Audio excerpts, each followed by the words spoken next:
Ayun, no, shoutout mga kabitag. Is another day, another video na naman po tayo, no. So dito na naman po tayo ngayon sa kabundukan upang mag-check ng ating bitag na nilagay sa ating kagubatan. So yun mga kabitag, abangan niyo po yung ating pag-check ng ating bitag.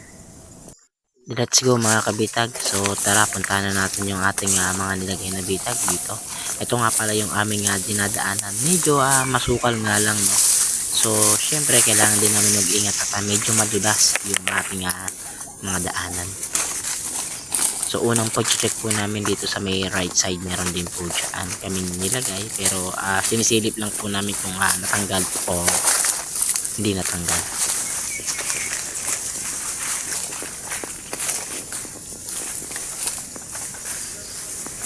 So unang check, wala.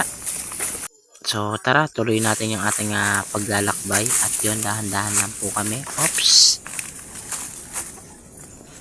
meron tayong mga naririnig, no, na tumitilaok. So yung mga tumitilaok pwedeng labuyo or pwedeng yung mga manok po dun sa ating kapaligiran o sa mga medyo malapit sa bahay. Ayun yung ating naririnig.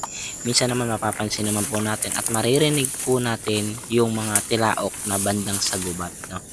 At mapapansin nyo rin po, dahan-dahan din po kami na naglalakad sa gubat upang hindi po mabulabog yung ating mga huhulihin. So yun, nandito na tayo sa pangalawang bundok ng ating pinintahan, kung saan ay mas marami tayong bitag na nilagay, no? So pakita ko lang muna yung view dito sa ating kapaligiran dito sa taas ng bundok. So abot na po natin yung bagyo rito sa area na yan. Ayun, no? Kitang-kita nyo. So tara, pagpatuloy na po natin yung ating paglalakad na kabitag.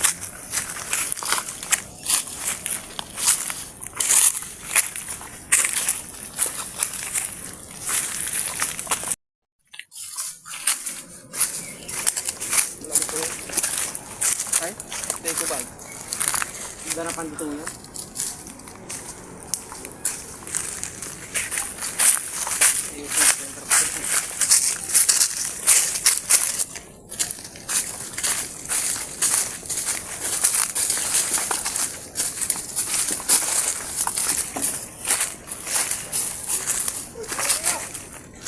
Ha?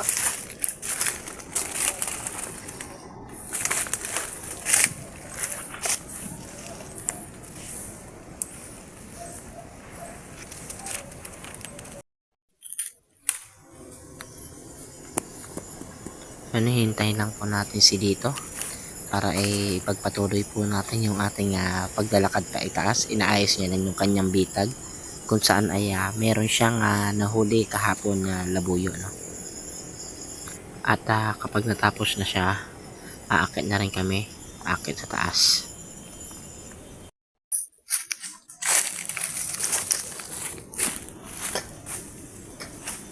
Babakos ako tatlong araw.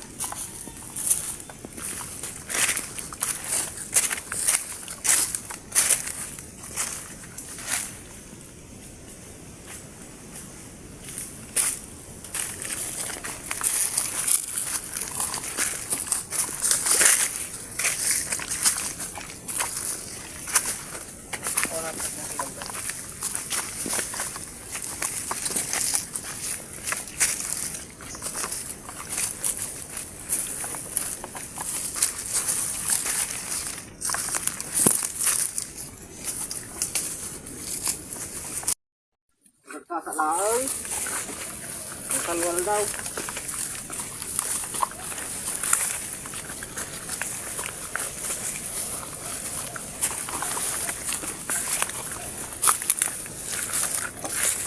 Tapos ang dumindot.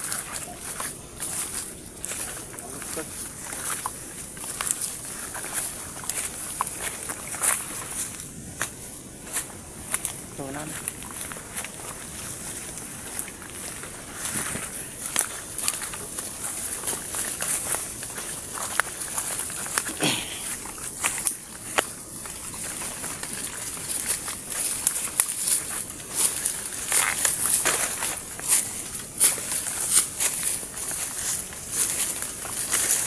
Ay sorry, na ano ko yung tsinelas niya. So yun, sa aming pag-check ng aming mga ibang bitag, so wala pa kaming nahuhuli.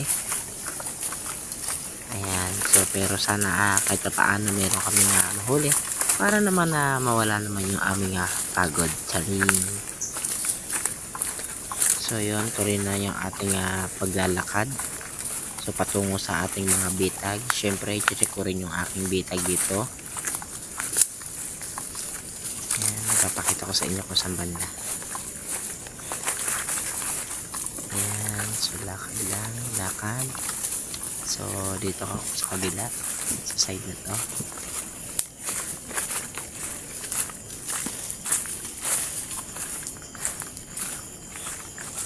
Ayan, dito, lalakad na ako dito ng diretso. Ayan, dito, i-check natin yung ating bitag. Kung mayroon ba o wala. Pero sa tingin ko, wala eh. Kasi walang kumakaluskos. Yan, yun yung ating bitag. Ayan, bakit? Hindi po ba kita? Ayan, turo ko. Yun. So, tara, balik na tayo. Tayo ay walang nakuha dito sa area na to.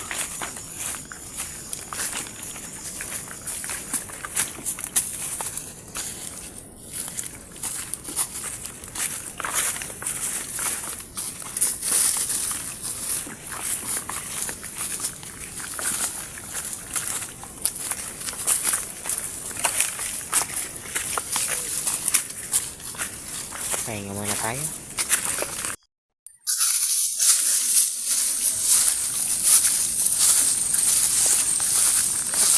Uy, ang cute. Wait lang, saglit. Ang dalawa. Super cute. Oh. Atak yan, atak yan, oh. Atak yan. Dalawa yan, okay. Isa ko. Grabe, oh. Kita nyo, mga kabitag, oh. Ang cute nila. Natagpuan lang namin dito sa mga damuhan. Oops, oy. Mantika na tayo dun, kapag ano tayo nito, yari yung balat natin nito. Tulis pa naman ng mga tuka nito. Ang tawag pala dito mga kabitag, no? Philippine grass owl. Ayan, so andito lang po sila sa gubat, hindi po namin sila pwedeng kunin dahil nasa habitat po sila at medyo bata pa. So wala po tayong authorization para lagaan po sila ng mga kabitag. So, sinilip lang din po natin sila kung okay sila at kamusta sila, kung maayos ba sila. So, tara, let's go na. So, grabe, no? Ang cute nila. So, sarap sana alagaan kasi wala tayong authorization na alagaan sila. Saka bawal din po alagaan yun na wala tayong authorization na gamit sa DN. So, tara, napagawa na tayo ng ating mga kasama na si Kuya Daniel at syempre si Lito.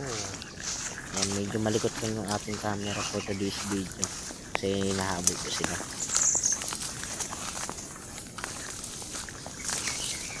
So tara dito sa loob ng gubat. Pasok muna tayo dito mga kabitag.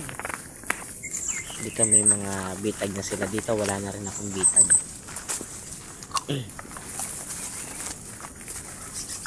Dito wala na akong bitag dito. Ayan, meron sila dito sa right side.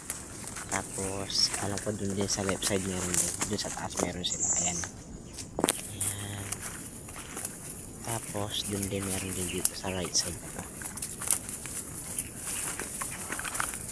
Papakita ko rin sa inyo kung nasa banda.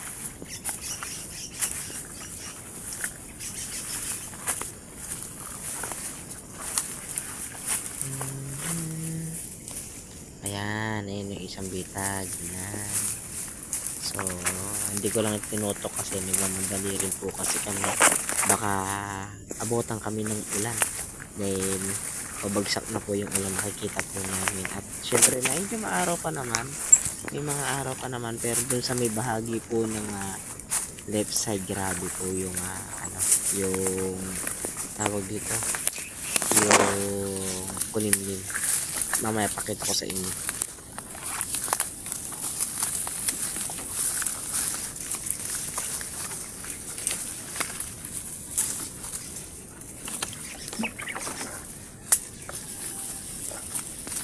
Tara dito mga kabitag. So ipapakita po namin sa inyo yung ulap, no, dito sa area na to. Abot tanaw po kasi rito yung Baguio kasi malapit lang. O ayun oh, napapansin nyo 'di ba? Ulan na po yan mga kabitag. Ayun oh, yun. Pabagyo na po yan. Yan, walking distance lang yung Baguio, pwede namin din lakarin. No? Siyempre, under investigation din po kami kung saan namin lalagay yung mga aming mga bitag. Nang tawag dito, nabutan ng ulan.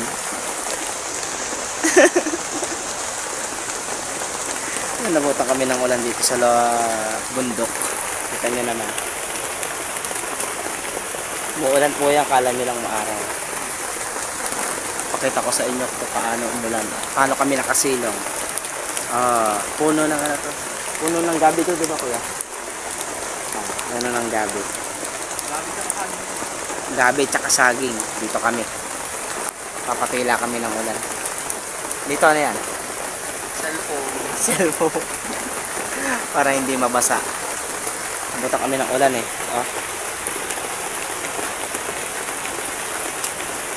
Umuulan. At mamaya medyo basa yung aming dadaanan. Babalik kami mamaya.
Terus lumipat.